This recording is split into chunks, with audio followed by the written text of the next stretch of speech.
Salut à toutes et à tous les makers qui regardent cette vidéo. Aujourd'hui je procède un petit peu différemment que d'habitude, tout simplement parce que j'ai cassé le pied de mon micro.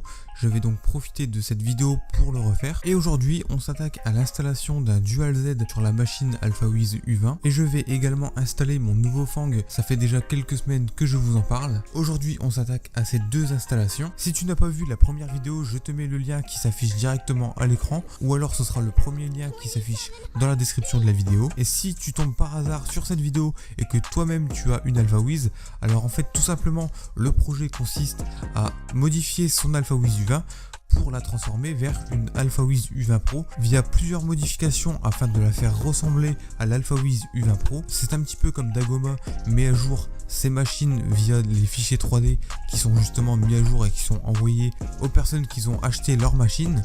Et bien là c'est la même chose, je mets à jour en quelque sorte notre machine qui constituera un ensemble de modifications qui sont apportées et qui seront apportées jusqu'à une transformation complète. Je lance le générique et on y va.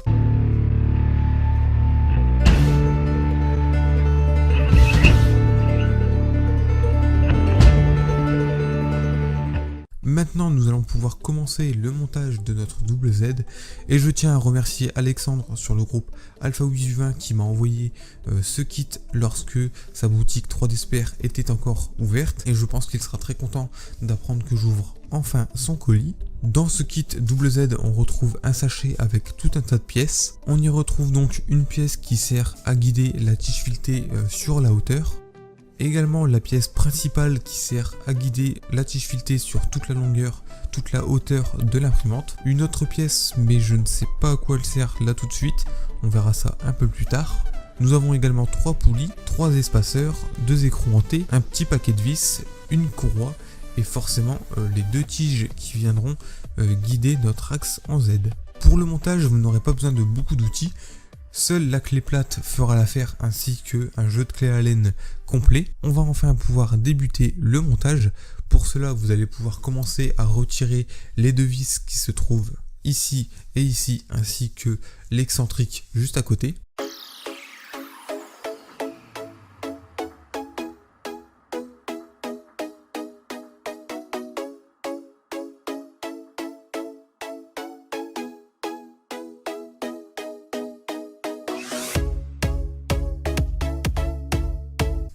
Vous pouvez également démonter la petite vis qui se trouve juste à côté de l'excentrique. Maintenant, retirez les 4 vis qui tiennent le profilé en aluminium du haut. Puis la pièce qui vient guider votre tige filetée sur la hauteur.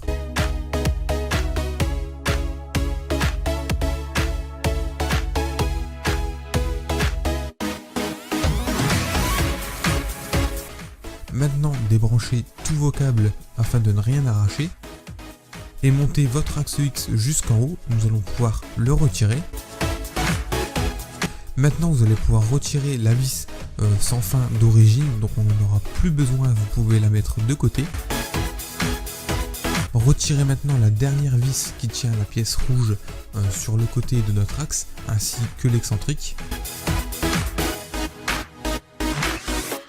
Vous pouvez prendre l'une des plus grandes vis qui se trouve dans le kit et on va l'insérer dans le trou à l'intérieur de la pièce rouge que vous venez de démonter et vous y placez l'excentrique. Vous replacez la pièce rouge correctement et vous pouvez reprendre les 2 petites vis que vous venez de dévisser et vous les replacer exactement au même endroit.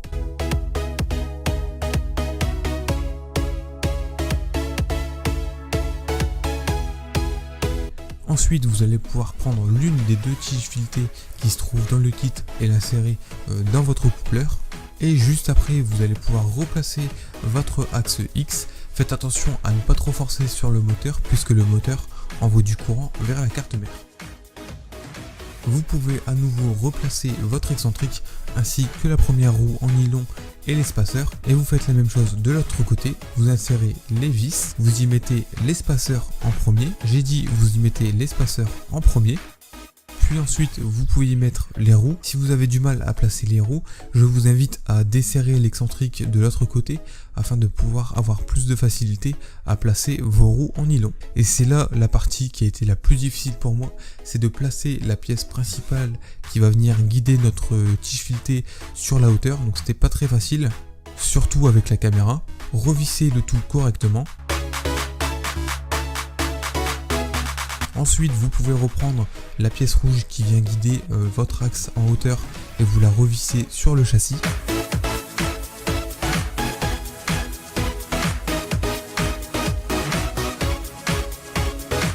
Refixez ensuite le profilé en aluminium du haut.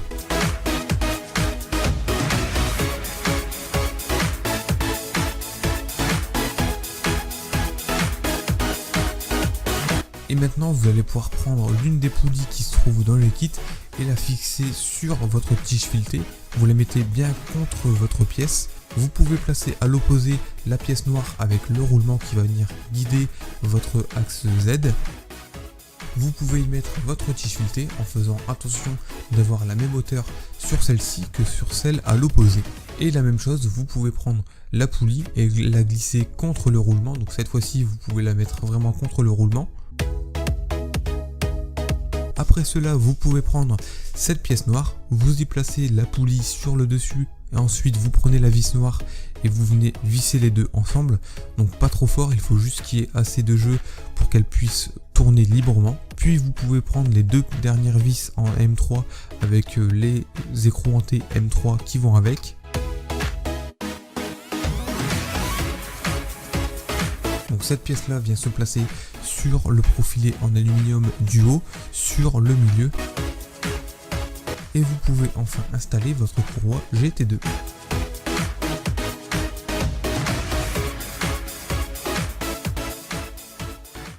Pour procéder au montage, vous allez avoir besoin d'un petit peu de matériel, les 3 roues en nylon d'origine de l'imprimante, les 2 espaceurs et l'excentrique, les 3 écrous, une des 3 vis d'origine, une vis de 50 mm de diamètre par 40 mm de longueur,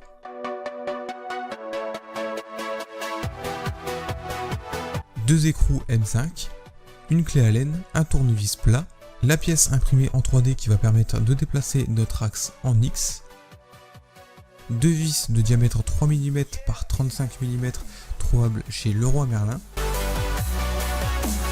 le fang de chez Creality, bien évidemment, composé d'un ventilateur central et de 2 ventilateurs radiales, d'un fer à souder et d'un petit peu de gaine thermo-rétractable.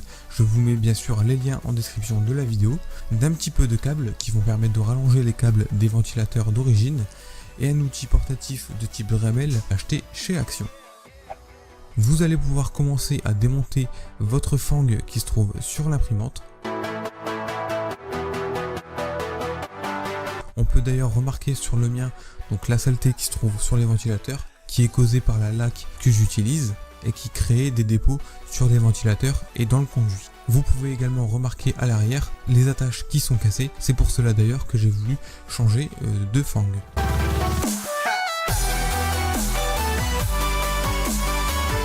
On retire les courroies ainsi que le chariot qui se trouve sur la barre des X. Pour cela, utilisez votre clé plate ainsi qu'une clé Allen.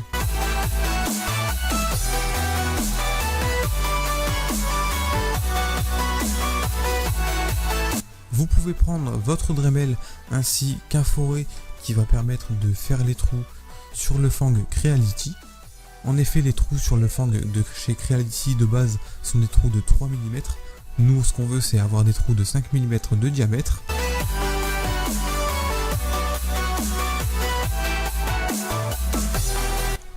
Ensuite, vous pouvez prendre votre pièce imprimée en 3D. On va tout de suite venir y fixer la roue ainsi que son excentrique. Pour l'excentrique, vous pouvez le fixer à l'arrière. Donc normalement, vous emboîtez l'excentrique dans la pièce, ça rentre correctement. Vous y mettez votre roue en nylon et vous passez la vis au travers. La vis dépasse un tout petit peu, mais ça devrait être suffisant si vous serrez assez fort. La pièce ne risque pas de se casser. Avec ses 8 mm d'épaisseur, il n'y a aucun risque qu'en serrant fort, la pièce se casse. Ensuite, ici et ici, ce sont les trous qui vont permettre de fixer le hot end. À l'arrière, vous pouvez y mettre des écrous pour permettre une meilleure fixation. Cette pièce ici va servir à loger le futur BL Touch, et sur le côté, vous pouvez voir un trou qui va permettre d'y fixer une vis de 4 mm de diamètre pour ajuster votre X, parce qu'en effet, si votre buse n'est pas tout à fait centrée lors du home de votre imprimante, lorsqu'en fait elle va venir imprimer, si elle n'imprime pas tout à fait au milieu, vous aurez la possibilité de mettre une vis et de la visser ou de la dévisser en fonction de ce que vous avez besoin pour venir centrer votre buse. Moi ici, vous pouvez le remarquer, j'ai choisi de remplacer le hot end d'origine par un Creality qui est beaucoup mieux, puisqu'il y a une chaussette en silicone fournie avec, et il y a également deux vis qui viennent transpercer le bloc de chauffe pour le tenir au radiateur, ce qui améliore la stabilité. Vous pouvez fixer dès à présent le hot end sur la pièce imprimée en 3D. Vous pouvez commencer à visser les deux vis à mi-course. Une fois qu'elles sont vissées de moitié, vous pouvez mettre l'écrou à l'arrière, puis visser les vis entièrement.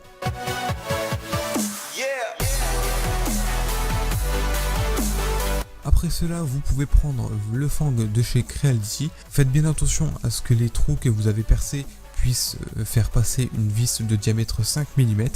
Vous passez vos deux vis dans les trous, vous prenez votre écrou de 5 mm et vous les glissez sur les vis. Les écrous vont servir de séparateur entre la pièce imprimée et le fang afin qu'ils ne soient pas tout à fait collés sur la pièce imprimée.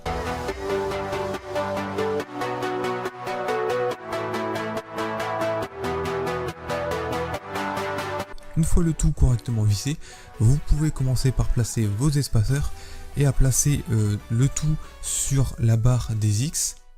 Vous pouvez placer vos roues afin de pouvoir l'installer. Si jamais vous avez du mal à placer le tout sur la barre des X, je vous conseille de desserrer votre excentrique, ça peut aider.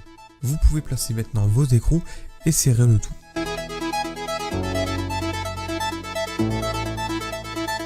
On y installe ensuite la courroie. Veillez à ce que la courroie soit bien tendue, mais qu'elle ne soit ni trop tendue ni trop lâche. Et veillez également à ce que vous n'ayez pas trop de jeu sur vos roues. Si c'est le cas, il va falloir régler l'excentrique. On peut maintenant essayer de faire un homing sur l'axe X. Et pour faire le homing sur l'axe Z, vous allez avoir besoin de cette pièce, puisque en fait ça va permettre de régler le Z correctement, puisque le plateau, même s'il est abaissé entièrement, la buse vient tout de même toucher le plateau. Vous aurez alors besoin de cette pièce pour régler la buse correctement.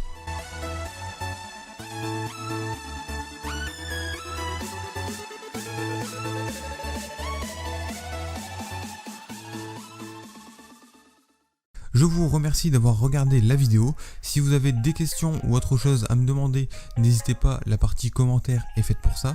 Je voulais vous informer également que j'ai terminé la modification de tous mes fichiers que je vous ai présenté dans ma première vidéo. N'hésitez pas à aller jeter un petit coup d'œil dans la description de ma dernière vidéo. J'ai publié tous les STL qu'il vous faudra pour installer la première partie de la transformation de la AlphaWiz U20 vers la U20 Pro. Néanmoins, n'hésitez pas à modifier ce fichier. Vous pouvez très facilement l'importer dans Tinkercad pour apporter des modifications personnelles. Pour éviter que la vidéo ne soit trop longue, je vous ferai un petit retour d'expérience dans une prochaine vidéo sur l'utilisation de mon fang de la Creality CR10.